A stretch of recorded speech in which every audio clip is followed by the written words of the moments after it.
오늘 본문 열왕기상 6장은 이제 솔로몬이 성전 건축을 시작하는 내용을 담고 있습니다. 솔로몬이 대략 40년간 통치를 했는데 그 성전을 짓는 일에 7년, 그다음에 왕궁을 짓는 일에 13년을 씁니다. 그의 통치의 절반을 이 큰 건축 공사에 시간을 또는 국력을 쏟아붓게 되죠.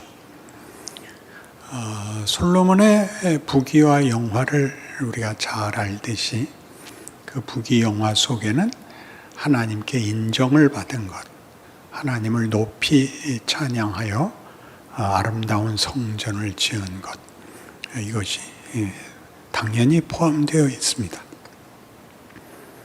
그러나 우리가 잘 아는 대로 이 일은 3장에서도 하나님께서 기브온에서 솔로몬에게 나타나시고 무엇을 줄까라는 말씀에 솔로몬이 지혜를 달라 그래서 칭찬하시고 내가 지혜를 구했으니 나머지도 다 주겠다.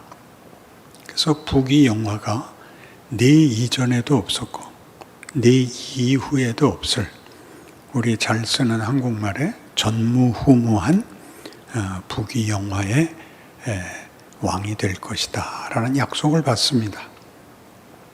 그러나 거기에도 오늘 읽은 것 같은 내가 내 말을 듣고 내 법도를 따르면 이라는 조건이 송곳같이 들어 있습니다. 이것은 나중에 성전을 다 공사를 마치고 봉헌할 때도 등장을 해서 9장에서도 다시 등장을 합니다. 그러니까 이 좋은 일을 하면서 딴 생각 품지 마라, 진심을 끝까지 지켜라, 이렇게도 얼마든지 이해할 수 있지만 이 경고는 이 결과를 아는 후손들에 의해서 쓰여진 역사이기 때문에 그 찬란하고 영광스럽고 자랑스러운 성전이 다 파괴되고 그 후손들이 나라가 망하여 이국의 나라, 하나님을 모르는 나라의 포로로 살아야 했던 이때로부터 대략 350년 이후에 일어날 일, 거기에서 현실인 포로자들, 후손들의 입장에서는 이 말씀이 왜 그랬어? 라는 말로 들려야 되는 것입니다. 그러니까 솔로몬은 성경에서 아무런 평을 하고 있지 않습니다. 뒤에 나오는 후대를 잇는 왕들은 다 다윗의 길을 갔느냐, 다윗의 길과 다른 길을 갔느냐로는 판정이 내려져도 솔로몬 얘기는 다시는 언급되지 않는데, 솔로몬의 그 실패는 말하자면 언급하기도 창피했다 그럴까요? 말을 삼가게 된 사건이었던 것으로 보입니다. 그 후대의 왕들은 다 다윗을 쳐다보지 않고 솔로몬을 쳐다보게 만들었으니까요. 그래서 그 권력과 자신의 지위를 부귀 영화, 권력으로 삼으려고 해서 다 실패했던 역사를 남기게 됩니다. 도대체 무엇이 잘못된 것인가 하는 문제는 우리에게 중요한데, 성경의 가장 중요한 주제, 특히 구약 이스라엘 역사에서 중요한 주제는 자유와 순종입니다. 자유는 하나의 권리인데 순종은 권리의 포기 아닙니까? 그런데 성경은 자유도 충분히 약속하고 순종도 끝까지 요구합니다. 자유가 권리이면서 책임인 것 같고, 순종이 자기의 모든 것을 포기하는 것 같으면서 최선을 다하는 선택인 것 같이 그 안에는 우리가 둘을 묶을 수 없는 모순적인 내용들이 섞여 있습니다. 우리는 역사를 통해서 이 자유와 순종의 관계를 좀 더 분명하게 밝혀내고 우리의 신앙생활에 유익으로 삼을 수 있으리라고 믿습니다. 제일 잘못된 일은 뭐냐 하면 성전을 지음으로써 솔로몬은 자기 할 일을 다 했다고 생각했다. 이렇게 성경은 증언하는 셈입니다. 그는 이 성전을 짓누라고 국력을 쏟아 부었습니다. 그것은 그의 진심이었고 정성이었고 신앙이었고 헌신입니다. 최선을 다한 헌신입니다. 그러나 이 성전은 성경에서 여러 번 경고되듯이 그것이 올무가 됩니다. 예레미야 7장에서 예레미야 선지자는 이제 남유다의 멸망을 목전에 둔 상황에서 이렇게 유다 백성들을 향하여 고함을 지르죠. 너희는 이것이 여호와의 전이라, 여호와의 전이라, 여호와의 전이라 하는 거짓말을 믿지 마라. 이렇게 나옵니다. 무슨 거짓말일까요? 스스로 만든 거짓말. 성전을 지었으니 이렇게 호화로운 지극정성을 들여서 주의 영광을 드러냈으니 이제는 나에게 그 보상만 남았다. 이렇게 생각하는 것이 솔로몬과 이스라엘 백성들에게 큰 올무와 오해가 되게 되는 것입니다. 성전은 하나님을 소유하고 장악하는 방법이 아니라 하나님의 임재를 상징하고 있을 뿐입니다. 상징하는 것이죠. 그러니까 하나님을 모시고 있다. 하나님이 이 백성에 대하여 적극적인 뜻을 갖고 있다의 상징이죠.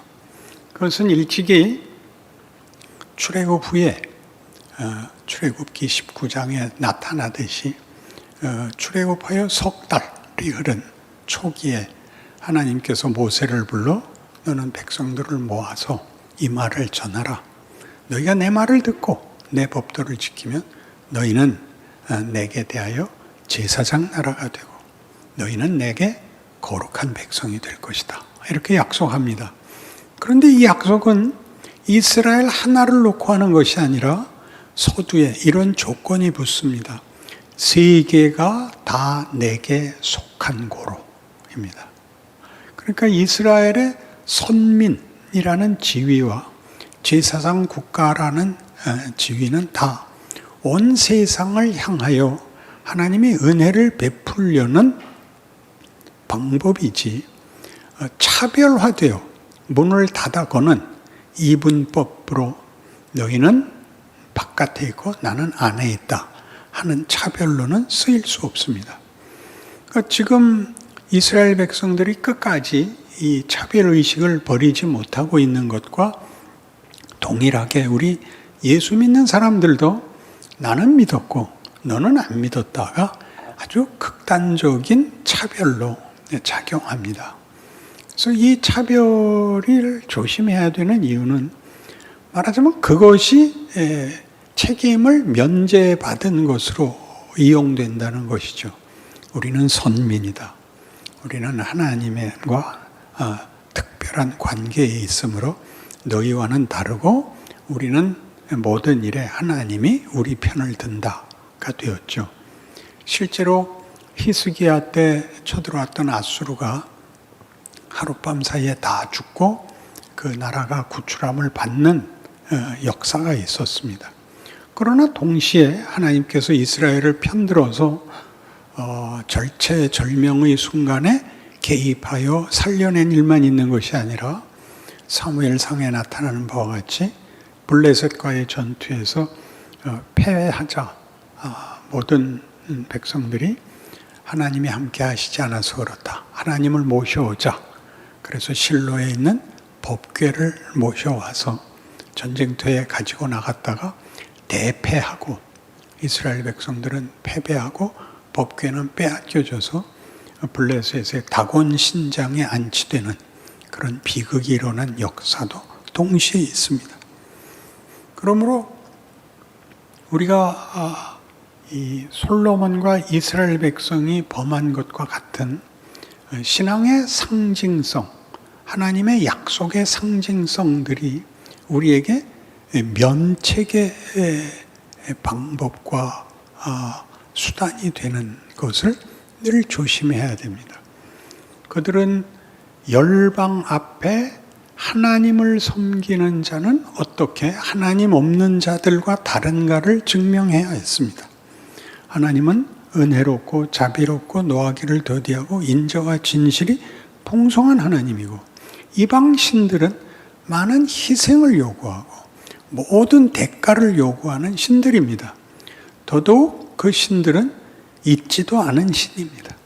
인간들이 만들어낸 신인데 스스로를 속여서 내가 많은 희생을 하면 신이 보상할 것이라고 생각하는 그런 식의 연장선상에서 하나님 앞에는 우리가 최선을 다하여 모든 것을 바쳤으니 하나님이 보상하리라 라는 대로 왜곡시켰다. 이게 준엄한 이스라엘 남북 왕조의 멸망에 나타나는 성경의 경고인 것입니다. 그러니까 오늘날에도 우리가 교회를 세우고 공동체를 모아서 신앙 공동체를 만들어 신앙생활을 할 때 조심할 것은 교회의 외부적인 상징성들이 내용을 대체하는 일이 없어야 됩니다. 그러니까 지금 코로나 시대니까 회집하지 못하는 문제가 대단히 큰 이제 장애물로 인식되고 있는데 그런 건 없습니다. 하나님을 믿는 문제의 지리적, 공간적 혹은 시간적 제약이란 없습니다. 어느 곳에서나 가능하고 구약에서도 그리고 신약에서는 예수님께서 인용하셨듯이 내 집은 만민이 기도하는 집이요. 또 예수님은 사마리아 수가 여인에게 이곳에서도 말고 저곳에서도 말고 이제 아버지께 예배하는 자들은 신령과 진정으로 예배하는 때가 온다. 이렇게 돼 있습니다. 한 70년 가까운 세월 전에 이북에서 피난 온 많은 북한의 피난민들은 많은 사람들이 예수 믿는 사람이어서 피난을 왔습니다. 공산국가에서는 종교를 인정하지 않아서 모든 재산 다 놓고 내려왔죠. 그래서 맨 처음 한 일이 교회를 세우는 일이었습니다. 그러니까 그때도 정성을 다해서 좋은 교회를, 예배당을 지었습니다. 제가 자라난 교회도 1950년대에는 감히 상상 못할 돌로 교회를 지었죠. 최고의 재료가 좋은 석재료로 지은 교회였고, 그 다음 건축 재료는 벽돌이었습니다. 그러니까 굉장히 고급한 비용을 들여서 온 교인들이 자기 집은 없으면서 자기는 사골세를 살면서 교회를 짓는 일에 혼신의 힘을 기울였습니다. 기쁜 일이었고 스스로 감격할 일이었는데 재미있는 것은 그 후에 부작용이 생겼습니다. 무슨 부작용이 생겼냐면 열심히 했는데 보상이 기대하고 다른 것입니다. 예배당을 지은 건 지은 거고 오늘을 사는 건 오늘을 사는 겁니다. 이게 무슨 말이냐 하는 거죠. 그 상징물이 상징하는 내용을 오늘 살아야 되는 겁니다. 과거에 한 번, 언젠가 한 번 한 일로, 오늘 한 일로 내일을 오늘 사놓을 수 없다. 그렇게 얘기하는 거죠. 오늘 내가 평소보다 10배의 헌신을 한 것은 오늘 10배로 잘한 것이고, 그것이 내일을 책임져 주지 않습니다. 내일은 내일 또 해야 됩니다. 우리는 지금 부흥 시대를 겪고 나서 이제 코로나 시대가 됐는데 순교 시대나 감격 시대는 이해하기가 쉬웠습니다. 그러나 지금은 답답하죠. 그 많은 부흥의 감격들을 기억하시나요? 빌리 그레함 목사님 오셨을 때, 엑스플로 74 했을 때, 저 여의도에 100만 명이나 모여서 마포대교를 걸어 나오던, 서로 어깨가 부딪힐 만큼 많은 인파가 걸어 나오면서 찬송을 부르던 감격과 역사가 있습니다. 그러나 그 감격과 역사가 많은 교회를 만들어내고 세우고 많은 성도들을 가지게 된 것이 사실이지만 그 후는 이상하게 흐지부지 되었죠. 그게 지금입니다. 그때만큼 신앙이 한국교회에서 줄었나? 그렇지 않습니다. 그때는 그 우리의 헌신이 가시적인 결과를 볼 수 있었던 시기였고 지금은 가시적인 결과물을 볼 수 없습니다. 우리 한 사람 한 사람이 자기의 신앙생활을 더 충실히 하는 것밖에 집단적으로 나타낼 수 있는 결과물이 지금은 상징물이 없습니다. 여기서 당황들을 하고 있어서 빨리 모여야 된다.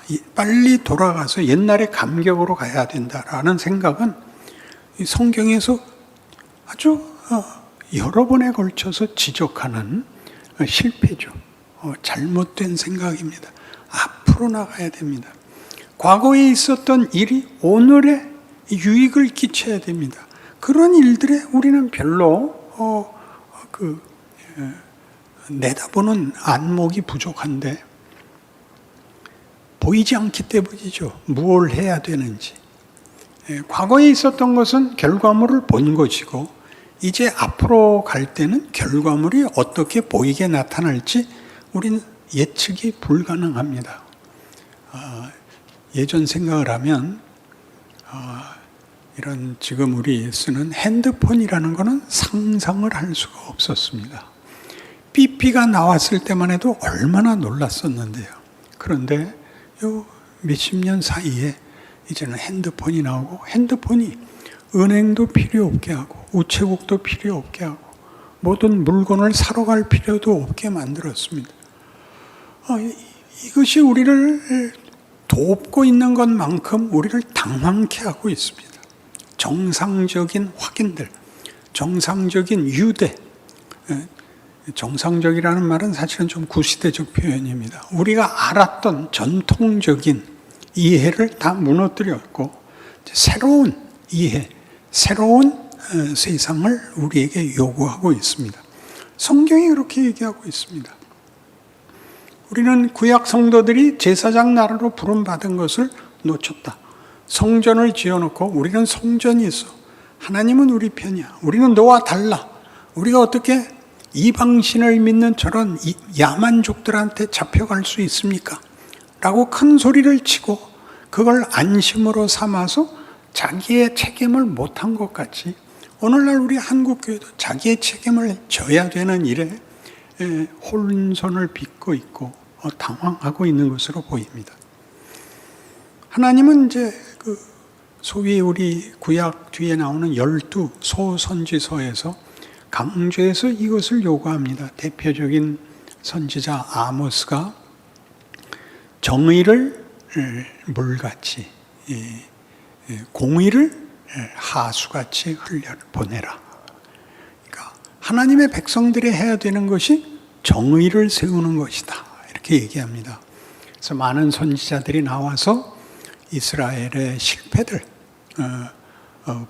불법과 만행이 자행되고 하나님 아는 것과 백성을 돌보는 것들이 없어진 사회를, 세태를 꾸짖습니다. 그러나 여기에 이제 이 선지자들의 이 꾸중을 듣는 데 있어서 이 꾸중을 대언하는 선지자나 그것을 받는 이스라엘 백성이 오해했던 것과 똑같이 오늘날 신약 시대에도 이런 꾸중들에 대하여 이제 교회는 받아들이는 일에 약간의 어려움이 있습니다. 하나님의 분노와 하나님의 경고를 전하는 선지자들이 살기를 띠고 공포스럽게 말했을 거라고 생각하는 것은 잘못입니다. 그건 그들이 공갈을 칠 문제가 아니고 감정적인 문제가 아니라 우리는 몰라보고 있는데 하나님이 너희는 틀렸다라고 얘기하는 것을 전달하는 행위입니다. 오늘날 우리가 신약시대를 겪으면서는 늘 이 일에 우리가 일종의 공포를 그 안에 담고 이런 정의를 논합니다.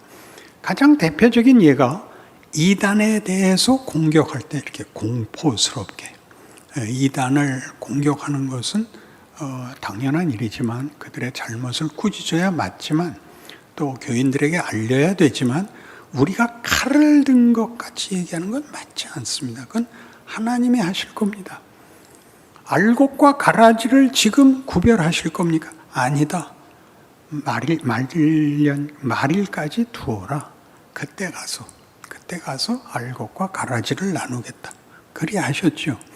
우리가 해야 할 일은 이스라엘 백성이 성전을 가지고 차별적 자기 확인을 한 것 같이, 즉 우리가 신약 시대로 얘기를 하면 예수를 믿는다와 안 믿는다를 차별적으로 다루어서 넌 안 믿어가 자신이 믿는 것을 확인시키는 유일한 방식이 된 것을 고쳐야 됩니다. 그것보다 더 해야 되죠. 마땅히 더 해야 됩니다. 십자가를 걸어놨거든요. 예수님은 모두를 위하여 죽는 겁니다. 우리는 어디까지 하나님의 복음과 구원의 영역이 넓혀질지 모르는 중간에 살고 있습니다. 그러니 우리는 섣부른 공갈을 쳐서 우리의 믿음을 확인하는 것으로 자기의 책임을 넘어가서는 안 됩니다. 그래서 우리가 그런 정의를 말할 때마다 말하자면 공포가 어떤 공갈이 거기 들어가는 이유는 일반 사회에서는 사회의 정의를 구현하려면 방법이 폭력밖에 없습니다. 악인을 제거하는 것 외에 다른 방법이 없습니다. 세상은 생명을 만들 수도 그리고 생명을 회개시킬 수도 없습니다. 세상은 오직 제거하는 것밖에 할 수가 없습니다. 회복은 우리에게만 있습니다. 교회의 책임입니다. 교회의 공동체라는 것은 거기에 용서가 있고 회복이 있고 기다림이 있어야 됩니다. 그런데 이런 것들이 지금 솔로몬에게서 성전을 거의 100% 다 금으로 쌓은 이런 치장을 하고 이런 진심을 표출한 것으로 자기가 할 일을 거기에다 묻어버린 것 같이, 그래서 오고 오는 후손들이 다 망한 것 같이, 우리 한국 교회는 우리가 가져야 하는 교회 공동체의 십자가를 내다건 교회라는 이름으로 모이는 곳에서 주고받고 넘겨주어야 할 것이 수고하고 무거운 짐진 자들아 다 내게로 오라 내가 너희를 쉬게 하리라입니다. 아무래도 좋다가 아닙니다. 그것은 우리 사이에서 매일 행해져야 하는 일이고 그 행해지는 일은 한 번 하면 끝나는 것이 아니라 새삼스럽게 매번 해야 되는 일입니다. 우리의 본성을 거스리는 익숙지 않은 일을 해야 됩니다. 그가 어떤 업적을 남겼고 얼마나 훌륭한 사람인가는 전에 있었던 일로가 아니라 오늘 만났을 때 나타나야 됩니다. 그러니 늘 얘기하듯이 반가워하십시오. 교회에 와서 서로 스치고 지나가는데 모른 척하고 지나가는 건 큰 죄입니다. 심지어 한 교회에 있지 않습니까? 거기다가 우리 교회 교인들 대부분이 가지고 있는 자부심, 우리는 남포교회 교인 아닙니까? 어느 교회나 이 말은 쓰는 겁니다. 자기 교회에 대한 자부심이 있죠. 그게 뭐가 낫다는 겁니까? 자비롭고 은혜롭고 노하기를 더디하고 인자와 진실이 많은 하나님.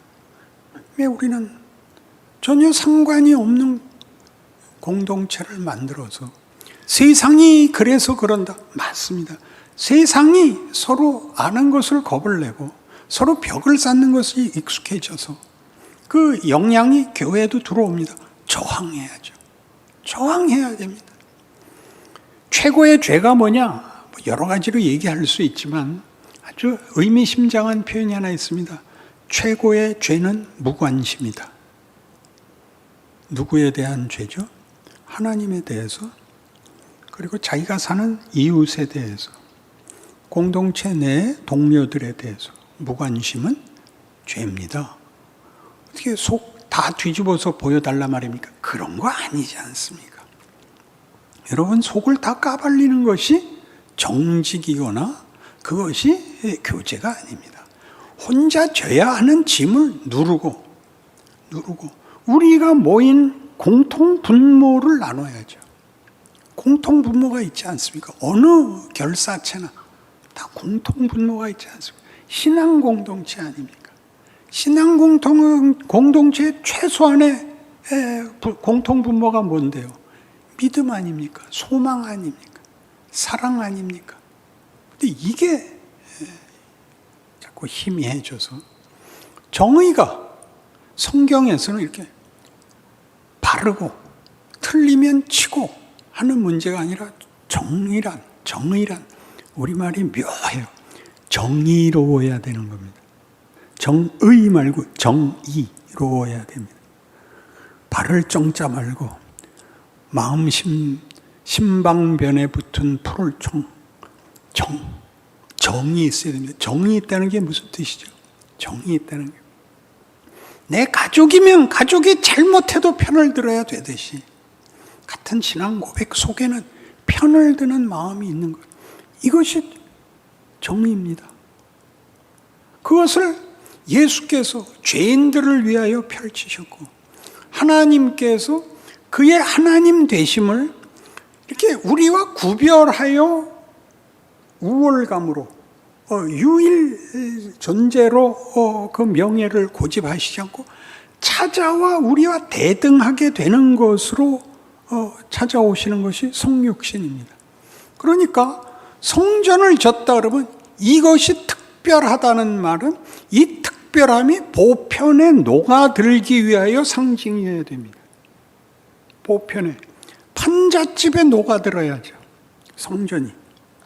그러니까 우리가 가지는 어떤 위대함도 그 위대함이 가장 무식한 자에게 녹아들도록 사용되어야 합니다.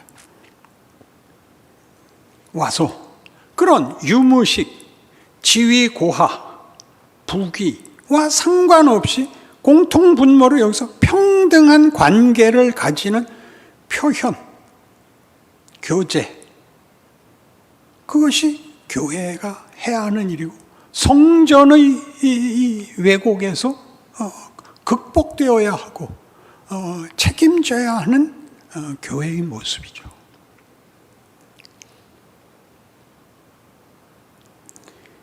이스라엘은 결국 그 성전이 몽땅 무너지고 회파되고 모든 보물이 빼앗겨서 탈취물이 되고 다시 나중에 지었는데 헤롯이 그것도 잘 지었어요.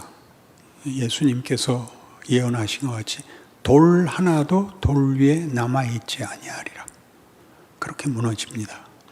그것은 우리가 왜 그랬어?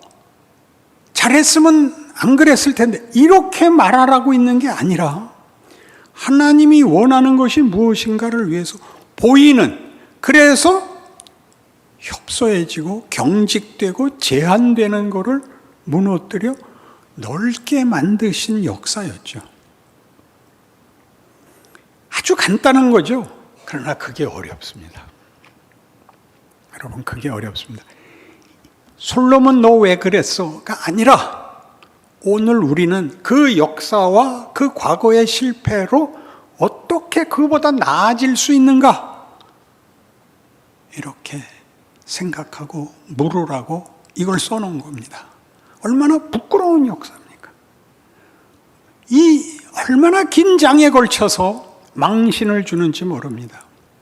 그 안에 큰 바다를 놓고 그 바다는 직경이 얼마고 기둥은 몇 규빗인데 뭐 금으로 쌓고 이런 얘기들을 나열하는 그 수치, 그 지적, 그 부끄러움을 역사에서 배울 줄 모른다면 헛사는 거죠.